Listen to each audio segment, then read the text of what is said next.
a albuminúria em pacientes com doença renal crônica. Ao longo da minha apresentação, eu vou passar pelos fundamentos, pelos conceitos básicos que eu considero importantes para que nós consigamos entender o que eu fiz. Eu vou passar depois pela metodologia, o que eu fiz de fato, os resultados e quais são as limitações do meu estudo. Sobre os fundamentos, um elemento importante do meu trabalho foi a albumina. A albumina é uma família de proteínas que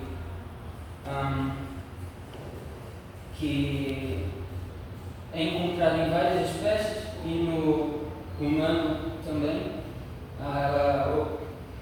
Ela desempenha algumas funções de transporte, mas não só. Ela está presente no homem como também na galinha. A proteína mais abundante da galinha é a ovoalbumina.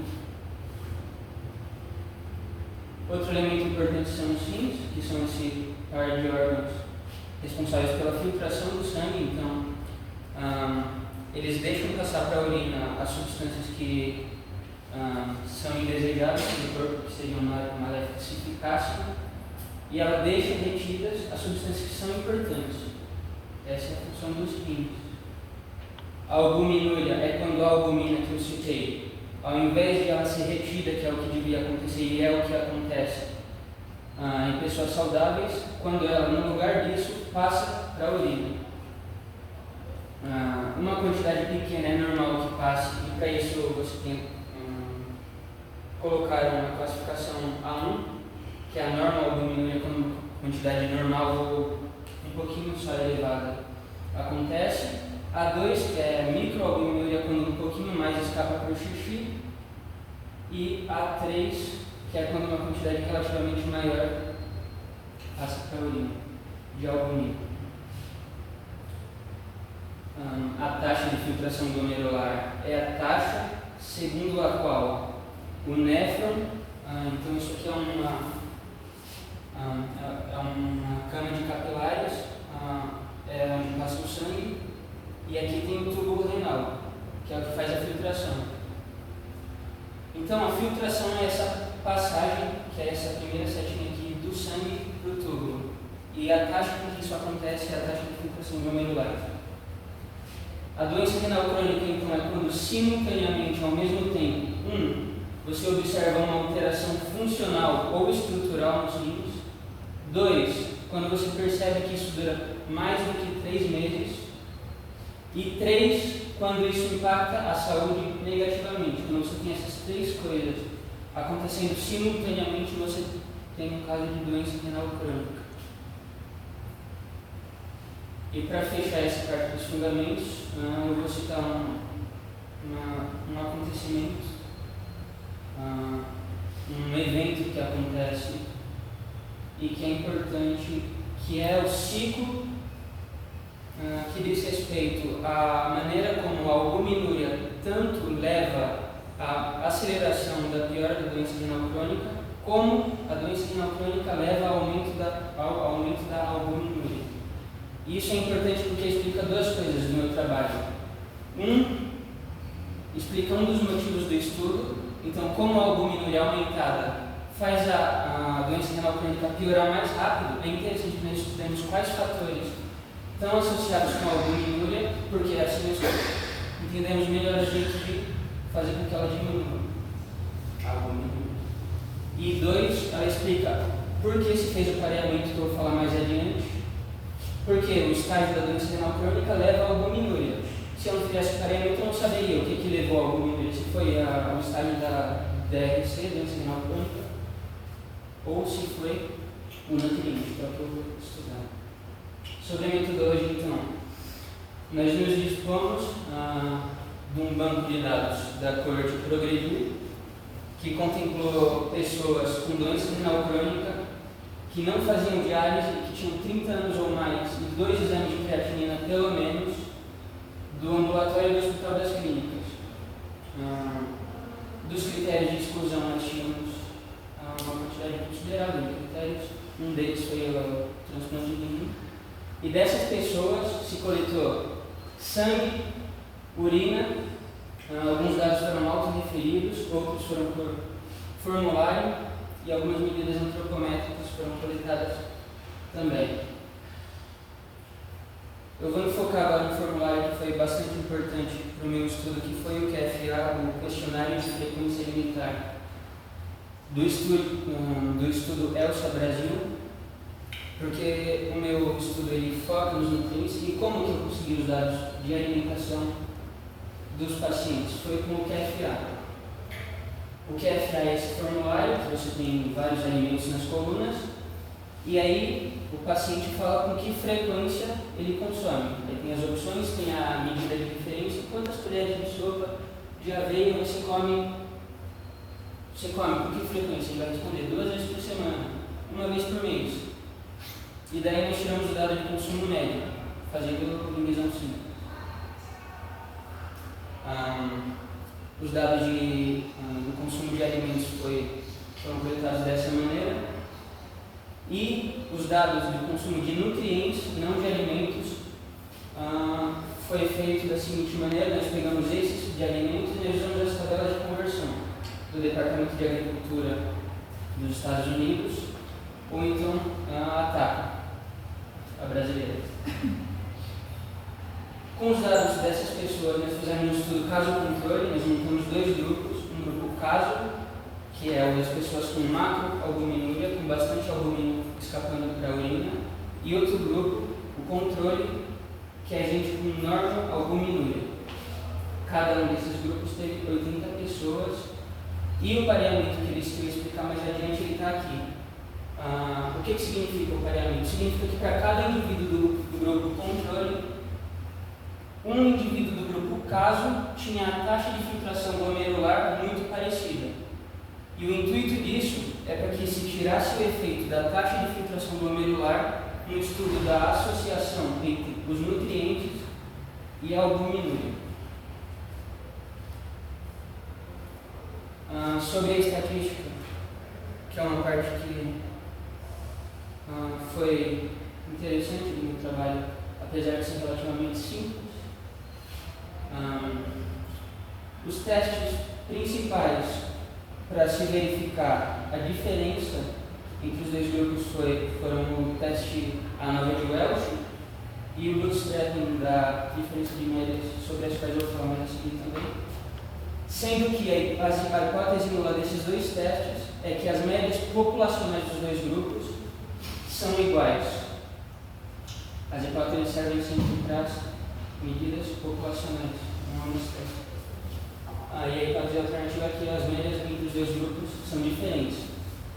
Por analogia, um exemplo mais simples que vai explicar o que eu fiz também, só que é um exemplo que simplifica. Vamos supor que você coleta dados do número de pratos sujos da sua casa, em um caso, quando tem dia de festa, em outro caso, num dia comum. E aí você faz as distribuições com esses dados. Vamos supor que a vermelha é em dias de festa, vamos supor que a azul é em dias comuns. E aí como é que você sabe se as médias dos 2 grupos de números de pratos sujos são iguais, sendo que nas amostras essa diferença pode ter sido por acaso? Para isso serve a estatística.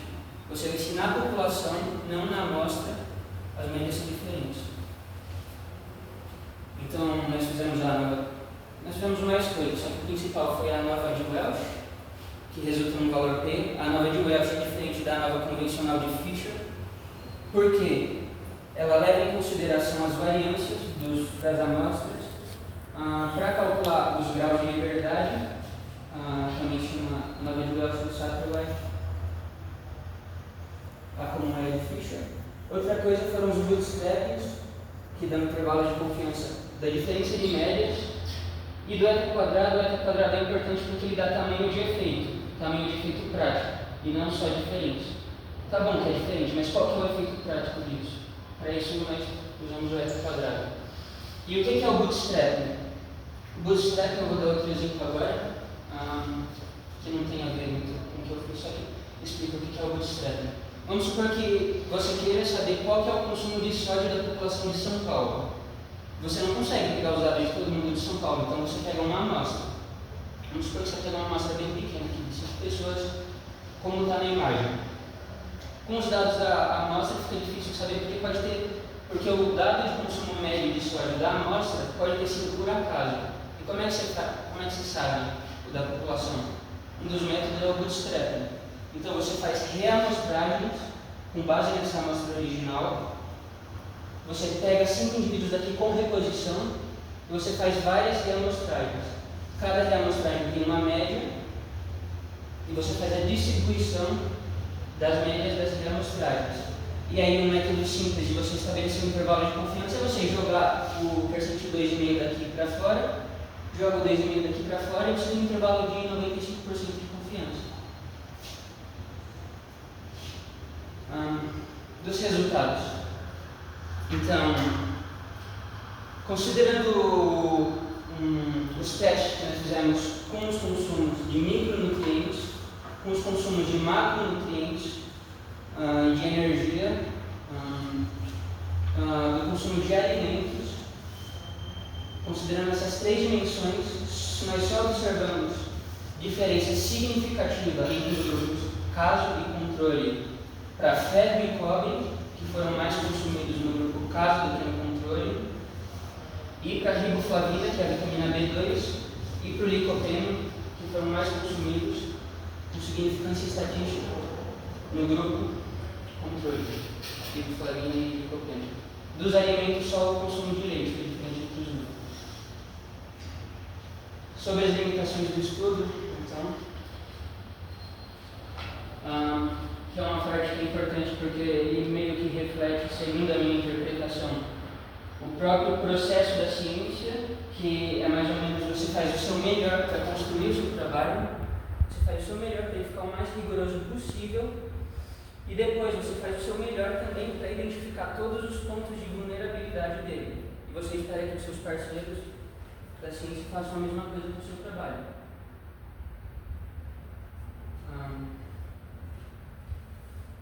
Uma das coisas, então, uma das vulnerabilidades foi o jeito como se estimou o consumo com o QFA. Vamos supor que esse primeiro alvo aqui da esquerda seja o consumo verdadeiro dos grupos na população. Eu não sei, aliás. Vamos supor que para um indivíduo X e para um nutriente X, nós queiramos estimar o consumo dele para um dado alimento. O QFA, ele não acerta no centro do alvo, ele acerta em algum lugar dos entornos. Então, a estimativa do QFA ela não pega exatamente o consumo real, que é inacessível, toda métrica tem uma limitação. E, por sua vez, na passagem do consumo dos alimentos para se estimar o consumo dos nutrientes, o centro do alvo passa a ser para onde o QFA estimou, só que a tabela de conversão não acerta no centro do alvo também, ela acerta nos entornos, de maneira que o consumo real é essa aqui de trás, esse alvo de trás, e no fim você tem mais ou menos isso. Então, a deficiência de sorte, essa aqui não é, só que não saber. Outras vulnerabilidades que eu só vou poder citar por causa do tempo são o pareamento manual,